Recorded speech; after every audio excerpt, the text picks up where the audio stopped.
And then we also have from Bloomberg.com, Bank of America warning that markets are in a twilight zone and it's time to hold more cash and gold. Let me just read for the listeners the note from Bank of America, and then I'll toss it your way, and then you can give us the whole rundown here. But this is what Bank of America sent out to their investors on May 18th. They said, quote, investors remain trapped in the twilight zone, the transition period between the end of QE and the first rate hike by the Fed, the start of policy normalization. Until A, the U.S. economy is unambiguously robust enough to allow the Fed to hike, and B, the Fed's exit from zero rates is seen not to cause either a market or macro shock, as it infamously did in 1936 or 37, the investment backdrop will likely continue to be cursed by mediocre returns, volatile trading rotation, correlation breakdowns, and flash crashes. For this reason, we continue to advocate higher than normal levels of cash, adding gold and owning volatility in mid-2015. Given extremities of liquidity, profits, technological disruption, regulation, income inequality, potential for a cleansing drop in asset prices cannot be dismissed. A whole lot of egghead jargon there. Cleansing drop. How about losing painless. everything? How about losing your ass? How about mass hysteria? How about everything that has been built up off of this debt and death Ponzi scheme coming to a complete thermonuclear policy ash? That's what's coming to this. This is a completely unsustainable system. And geez, Bank of America saying to go buy gold. I mean, there's not enough gold in the world to hedge against this stuff. We talked about Ray Dalio talking to the CFR, getting laughed at for mentioning gold. Do you own gold? Oh, yeah. I do. And he had to kind of defend himself like, no, this is the reason why. Here's Bank of America. People will say that no one saw this coming. We did. We've been calling it for years. And this is going to be the single largest event.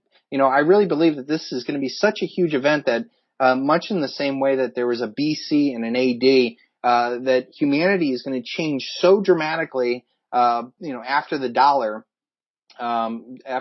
collapse. So maybe we'll call it DC dollar collapse or whatever, going forward.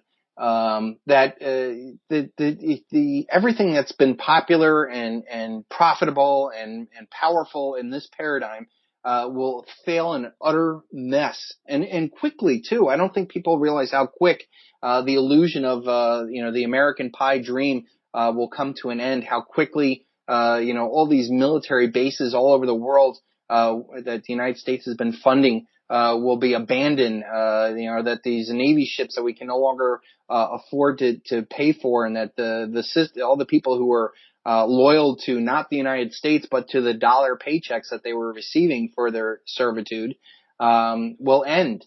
The corporate powers, the Google power, the Apple power of the latest, coolest, hippest iPhone will no longer matter.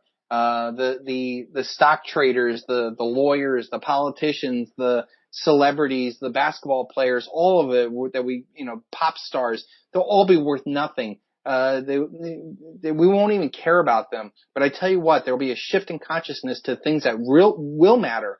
The people who do create food, the people who do provide care for people, the real tangible things like gold and silver, the real friends that would, they don't care about, what you do or what you drive, but who you are and actually care. Those are the things that will matter. And power is going to devolve down to the most local and responsive level. And I'm telling people, start looking around at where you are. If you are in any city, get out now while you still can.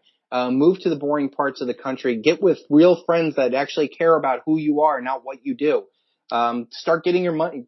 Not start getting money. Get your money out of the banking system, the stock market, the pensions, the 401ks. They're all digital illusions that the moment that you need it won't be there. We saw that in 2008. You saw that they'll limit withdrawals. The price of what you bought it for is half or a third of what it was. Be prepared for this, because this is the only thing that will matter in this person's lifetime. What you did before and where you'll be after. The Silver Shield Exchange is a free weekly podcast, but the only way to hear it is through email. Sign up today at silvershieldexchange.com.